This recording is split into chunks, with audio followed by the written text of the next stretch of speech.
Put you on top of the world, break your heart, and then give you something else to cheer.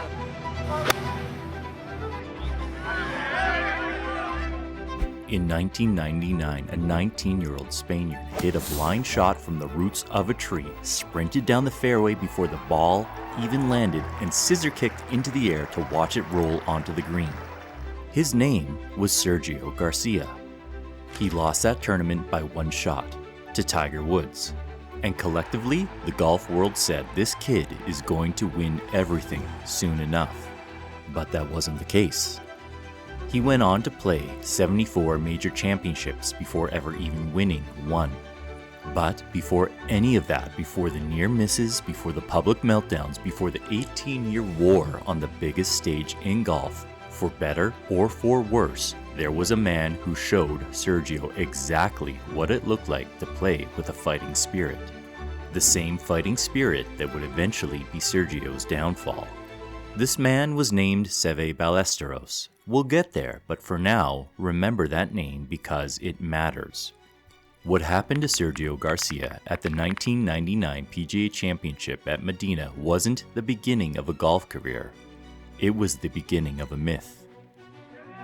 Got a chance. Oh, yes. And I think he looked back up at the team at Tiger Woods and said, "How you like that one?" Sergio Garcia was 19 years old. He'd spent the week in contention against the best players on the planet, playing with the joy that the professional game rarely permits. On the 16th hole on Sunday, his drive found the base of a tree. He had no stance, no sightline to the green, no percentage play that made any sense at all. He looked at the lie, looked at the flag, and closed his eyes, knowing that he was about to do something magical. If you know anything about Sergio Garcia at 19 years old, you already know what happened next. Yeah, no, this is through in the left rough. Look at him, he's quick too. Oh my goodness, he hit it on the green.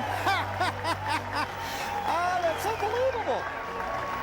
He made the green, he nearly made birdie, and he finished the day one shot behind Tiger Woods. One shot. Wow, what a golf shot. Oh my goodness, is this fun? He pulled off a miracle, and obviously the rest is history. Having just watched this performance, the entire golf world believed it was just a matter of time until this 19-year-old won his first major championship, maybe even more. That wasn't the case. But while Sergio Garcia was struggling in major competitions, something extraordinary was happening in another dimension of professional golf. Competing for Europe against the United States in the Ryder Cup, Garcia was unstoppable, making 49 appearances and setting Europe's all-time points record in the most pressurized team setting in golf, facing the same galleries, the same cameras, the same weight of expectation that paralyzed him in majors. Garcia never flinched. Not once. Kind of like, you're going to a bar and you find the biggest guy there and you're going to hit him right in the mouth. That's kind of what it was. He was a completely different golfer compared to the man who played in major championships. He explained himself once in an interview, not as a confession, just as a statement of who he was. I'd rather go 0-5 and Europe wins the Ryder Cup than me going 5-0 and we lose the cup. And then, in the same breath, without realizing exactly what he was revealing, it's something that I probably don't give it enough credit because I've always thought more about the team. Without knowing it, he was describing the exact psychological mechanism that made him great in one arena and fragile in another. During the Ryder Cup, Garcia was fighting for something bigger than himself.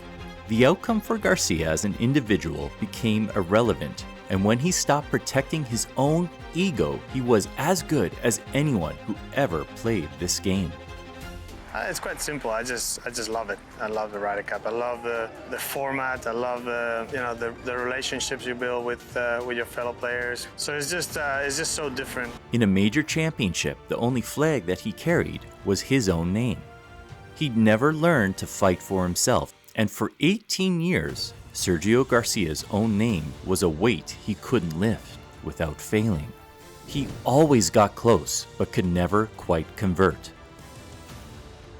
The near misses started arriving, and with them a pattern that the broadcast cameras began to capture without anyone having to narrate it.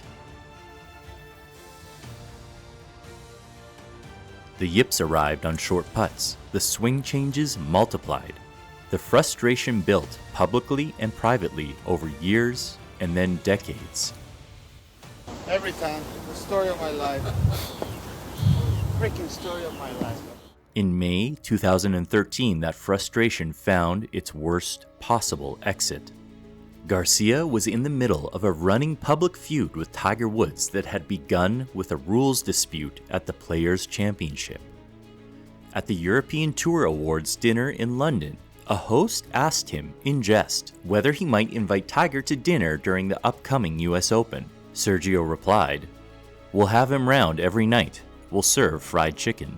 Tiger Woods released a public statement calling the remark wrong, hurtful, and clearly inappropriate. Garcia apologized the following day. Obviously, I want to send an unreserved apology. Didn't mean to offend anyone.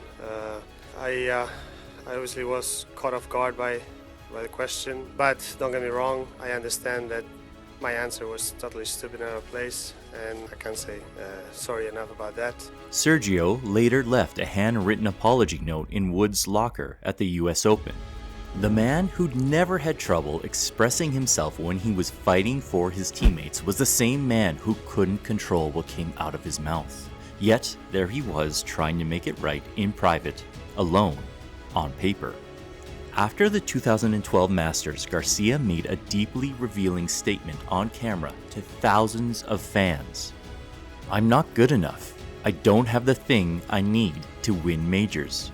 At that point, Sergio was a 32-year-old man with 11 PGA Tour wins and 3 major runner-up finishes. Easily the most naturally gifted European golfer of his generation, saying out loud what everyone had started to quietly suspect. Not a single person argued with him. The biggest evidence of this came years earlier, at Carnoustie in July of 2007. This was the one, by every measure, this was the major championship that was Sergio Garcia's to win. Hole by hole, he absolutely dominated the tournament. I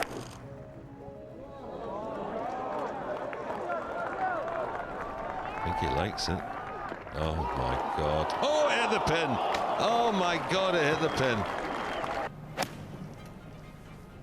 Get down, down. Fine shot. Garcia had led after every single round. His 54-hole total of 204, 9 under par, was the best in the field by a long shot. Harrington was 6 shots back. The rest of the leaderboard was way behind. Nobody was running Garcia down. On Sunday, he birdied the 3rd hole and stretched his lead to make it a comfortable cushion. Then, something started happening. He bogeyed the 5th. For his par. Then the 7th. And then the 8th. 3 bogeys in 4 holes. The lead that felt sure was now nearly gone. The field that had felt so far away at the beginning of the day was now breathing down his neck. The day brought many ups and downs. Before Garcia reached the 18th tee, Padre Harrington had actually taken the lead, but he ended up hitting 2 balls into the Barry Burn on hole 18. This horribly played hole for Padre actually turned out to be a second chance for Garcia. He now held the lead again on 18, only needing a par to win. He hit an iron off the tee. It was the smart and conservative play. He found the middle of the fairway, but once he reached his tee shot, he had to wait an unusually long time before the group in front of him finished up and moved on. A really long time. Sergio later commented that it definitely didn't help his next shot. Wait like 15 minutes in the fairway doesn't help when you're trying to win. the race open. When he finally was able to hit, Garcia pulled his 3-iron into the greenside bunker.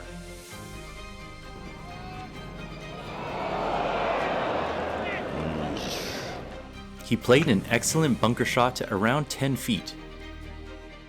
10 feet was all that stood between him and his first major championship. Then this happened.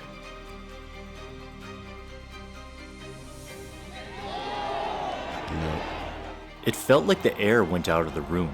It seemed like everyone there wanted Sergio to finally complete the quest he had been on since he turned pro at a young age. Finally winning a major. But all of that was now in doubt, because he was headed to a playoff.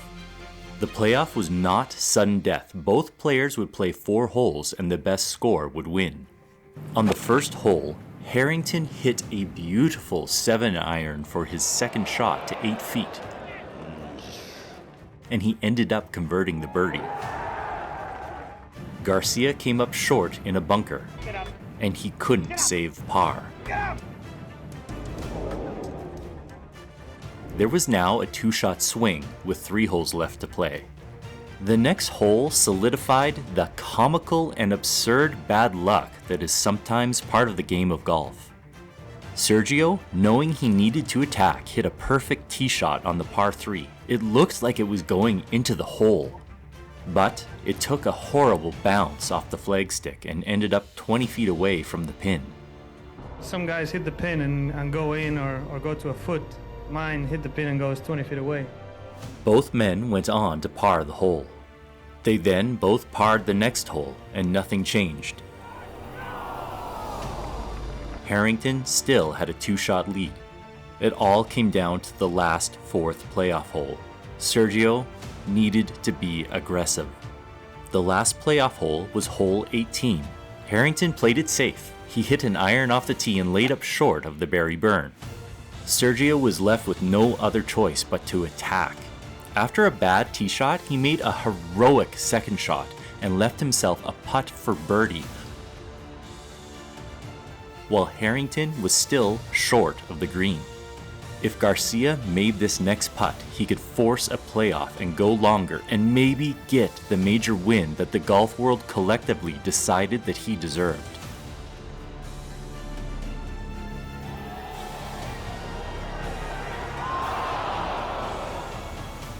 He couldn't believe it as the ball once again slipped by. Afterward, Garcia sat in front of the cameras and said, "You know what's the saddest thing about it?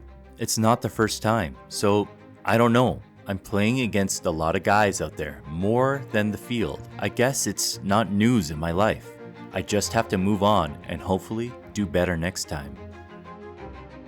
When Seve Ballesteros died in 2011, Garcia wrote a tribute. He said something in it that, in retrospect, explains the entire arc of his own career. "He has inspired me so much throughout my career, and I admired him above all for his fighting spirit, never more so than in the manner in which he has battled this terrible illness. Fighting spirit. That was the thing Garcia had watched Seve embody his whole life, the thing he carried into every Ryder Cup. The thing that never carried over to his major championship appearances." On April 9th, 2017, it would have been Seve's 60th birthday. It was also Sunday at the Masters. It would mean, I don't know, it would mean a lot. It's difficult to describe it until it happens. And Garcia was tied with Justin Rose after 72 holes. It went to a playoff. In regulation, Garcia had hit an approach to the 18th that set up an eagle. He converted, and that eagle forced a playoff.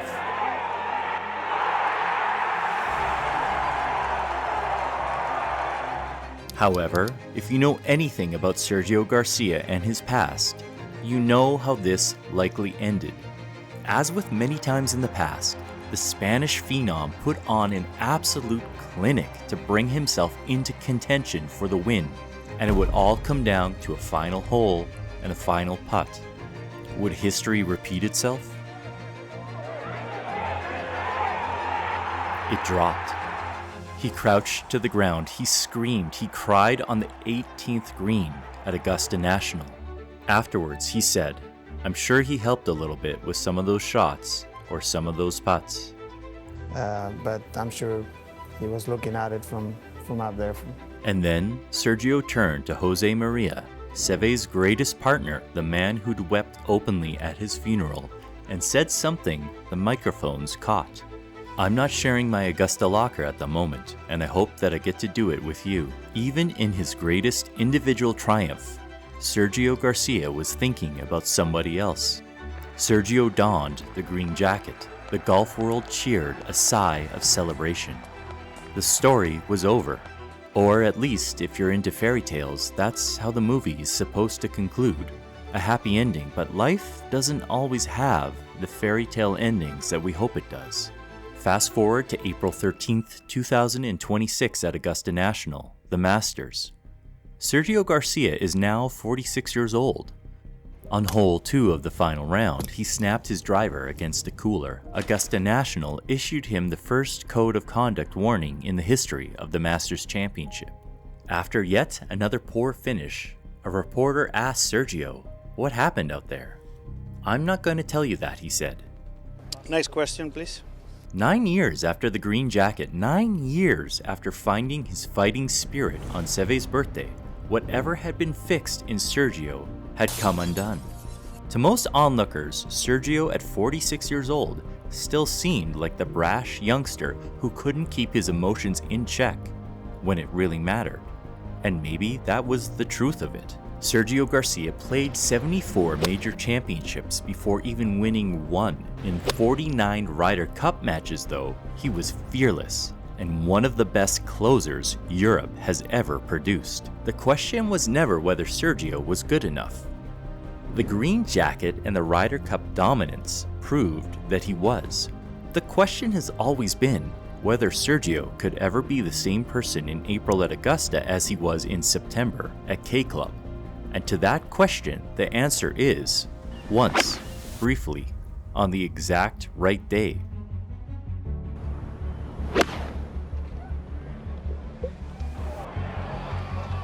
And he knocks it in there close again.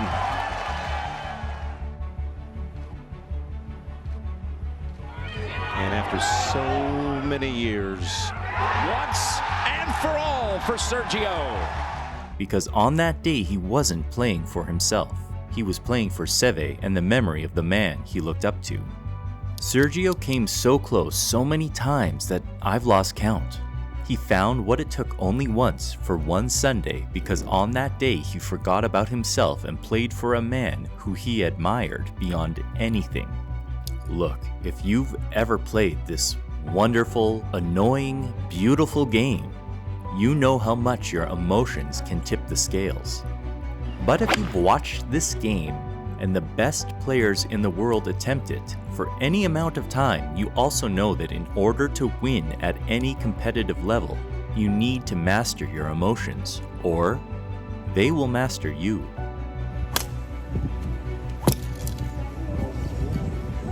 Next question, please. If you love this game as much as I do, make sure to hit that subscribe button, because there's a lot more where this came from.